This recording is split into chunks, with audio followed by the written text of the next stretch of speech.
为了继承萧族仅存的传承，萧炎求古族血脉，助萧炎渡过难关。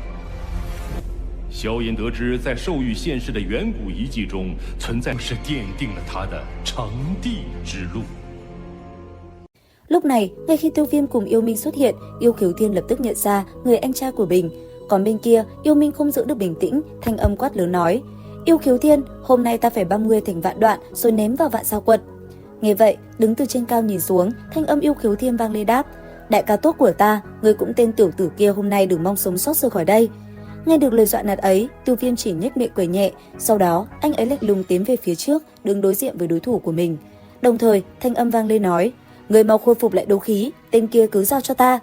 Được, ngươi cẩn thận một chút, hắn chỉ là một nhất tinh đấu thánh trung kỳ, nhưng lại tu luyện tuyệt học của Cửu U Điện Minh Mãng tộc chúng ta, rất lợi hại. Đáp lại, Tiêu Viêm chỉ gật nhẹ đầu, rồi giải phóng ra khí tức đằng sau lưng mình. Đồng thời, anh ấy thản nhiên nhìn Yêu Khiếu Thiên quát: Ngươi là người đầu tiên ta giao thủ với cường giả cùng cấp từ khi tiến vào đấu thánh. Bản vương cũng không muốn biết tên ngươi, Cửu U Hoàng Tuyền là vùng đất rất tốt, ngươi bỏ mạng ở đây cũng coi như là may mắn. Nói dứt lời, Yêu Khiếu Thiên liền tung ra một cự chưởng lao thẳng về phía Tiêu Viêm. Đối diện với nó, Tiêu Viêm cười nhếch miệng đáp: Xem ra, ngươi đánh giá cao chính bản thân mình rồi. Thanh âm vừa dứt, dị hỏa trên tay Tiêu Viêm hóa thành một thủ ấn màu hồng đậm, lập tức phóng về phía Yêu Khiếu Thiên. Khoảnh khắc hai đòn công kích va chạm, một tiếng ầm nổ vang bạo phát, kinh khí bắn mạnh ra xung quanh, rồi liền biến mất trong hư không. Chứng kiến công kích của mình bị phá, Yêu Khiếu Thiên tức giận, ngay lập tức hắn ta kết xuất thủ ấn, một chiêu Hoàng Tuyền chỉ được xuất ra. Nhất thời khi thủ ấn thi triển, trời cao cũng biến đổi, một màu vàng rực bao trùm nơi đây. Từ trong đám mây màu vàng, một hư ảnh ngón tay khổng lồ chậm chậm hiện ra. Chớp mắt, theo sự điều khiển của Yêu Khiếu Thiên, ngón tay khổng lồ chậm chậm ấn xuống rồi hướng thẳng về phía đỉnh đầu Tiêu Viêm mà đánh tới.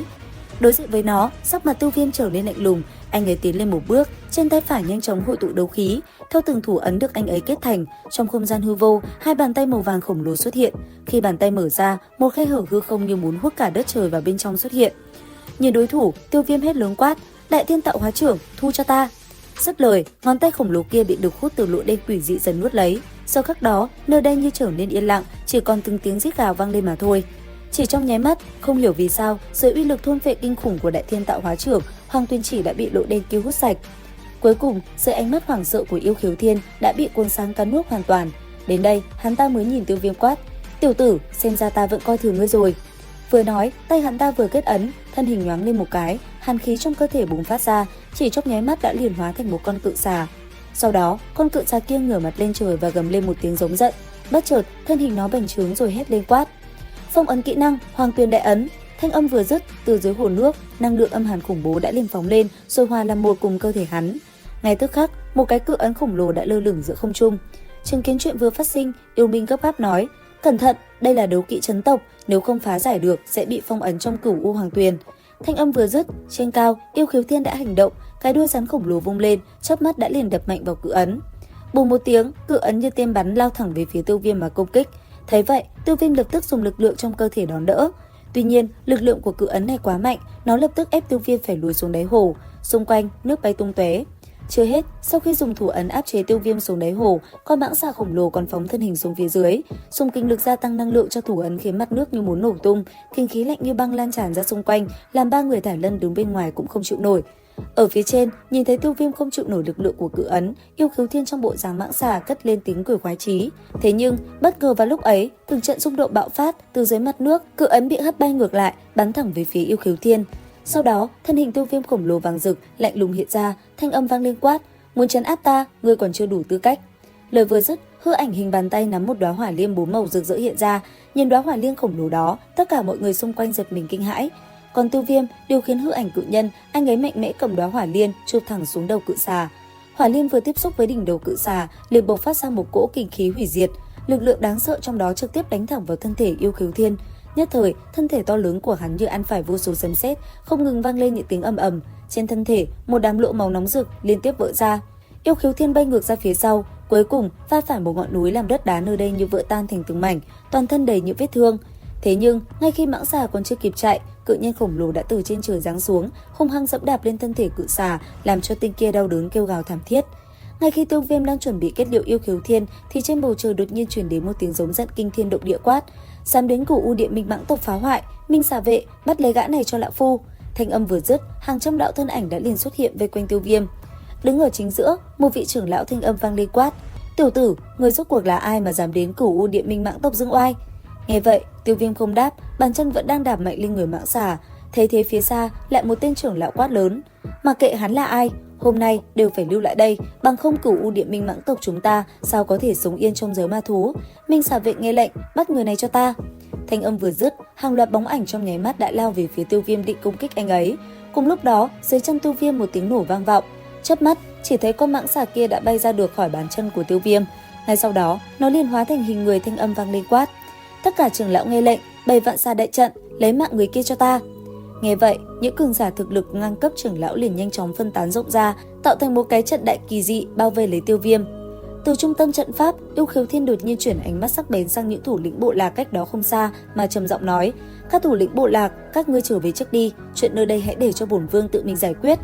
Nghe vậy, những thủ lĩnh bộ lạc kia thoáng chần chờ một chút, nhưng lại không dám cãi lệnh tộc trưởng, liền chậm rãi gật đầu đồng ý. Tuy nhiên, ngay khi bọn họ còn chưa đi, Yêu Minh đã từ đâu xuất hiện, thanh âm vang vọng nói: "Yêu Khiếu Thiên, ngươi đem những thủ lĩnh bộ lạc này đuổi đi là muốn ém nhẹm việc giải quyết với ta đúng không?" Thanh âm kia vừa dứt, tất cả Cửu U Địa Minh Mãng tộc nhân có mặt ở đây đều lâm vào sững sờ. Một lát sau, mới có một vị trưởng lão kêu lớn hỏi: "Yêu Minh tộc trưởng, làm sao có thể? Không phải ngài tu luyện bị tẩu hỏa nhập ma mà đã vẫn lạc sao?" Lời này vừa dứt, xung quanh đây liền xuất hiện những tiếng xì xào bàn tán. Hiển nhiên, tin tức này đã làm toàn bộ tộc Cửu U Địa Minh Mãng chấn động. Ngay lập tức, Yêu Khiếu Thiên lên tiếng trấn an nói: "Hắn ta chỉ giả bộ thành đại ca của ta mà thôi, tất cả trưởng lão còn không vận chuyển đại trận, lấy mạng chúng đi."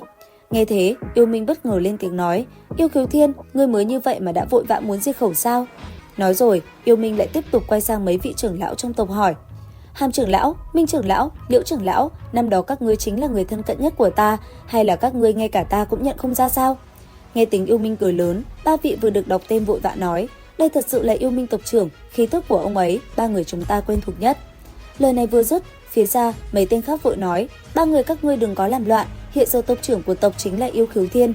"Đại trưởng lão, đây thật sự là Yêu Minh tộc trưởng, trong này chắc chắn có điều hiểu lầm."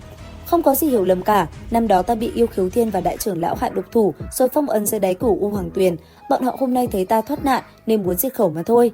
Lời này của Yêu Minh vừa thốt ra, nhất thời ánh mắt mọi người đều đổ dồn về phía Yêu Khiếu Thiên và đại trưởng lão. Trong đó, một người giận dữ hỏi: "Đại trưởng lão, lời này của Yêu Minh tộc trưởng là sự thật sao? Người này là giả mạo, lời hắn nói các ngươi cũng tin được ư? Một khi đã như vậy, ta sẽ tự mình ra tay, đem tên này giam giữ lại, bắt hắn nói ra sự thật." Đại trưởng lão vừa dứt thì thân hình liền đột nhiên biến mất, khi xuất hiện đã tới trước mặt Yêu Minh, đôi bàn tay khô héo chộp về phía đối thủ. Thế nhưng, đúng vào lúc thủ chảo chộp tới thì một thanh trọng xích đã từ đâu xuất hiện, đập mạnh vào thủ chảo ngăn nó lại. Thanh âm Tiêu Viêm mang lên nói: "Đại trưởng lão, tốc độ diệt khẩu của ngươi cũng nhanh quá rồi." Nghe vậy, lão già kia gầm lên quát: "Tiểu tử, ngươi chán sống rồi sao?" Đáp lại, Yêu Minh tiến lên trước rồi nhìn thẳng vào ánh mắt đại trưởng lão, cất giọng mỉa mai nói: "Đại trưởng lão, xem ra ngươi càng lúc càng nóng vội rồi." Nói xong, Yêu Minh đột nhiên vung tay, kim khí phóng ra rồi biến ảo thành một thanh quyền trượng quỷ dị, có hình dạng như hai con độc xà quấn quanh. Làm xong, Yêu Minh liền hỏi: "Các vị trưởng lão còn nhận biết vật này không?" Nghe vậy, mấy người kia giật mình nói: "Cửu U Minh trượng sao? Đây chính là tín vật biểu tượng cho tộc trưởng, nó đã biến mất mấy trăm năm nay." Thanh âm kia vừa dứt, toàn bộ nơi đây rơi vào im lặng. Và liệu rằng tiếp theo, sự tình của tộc Cửu U Địa Minh Mãng sẽ như thế nào? Theo dõi kênh YouTube Review 5 phút để biết thêm chi tiết các bạn nhé. Xin chào và hẹn gặp lại!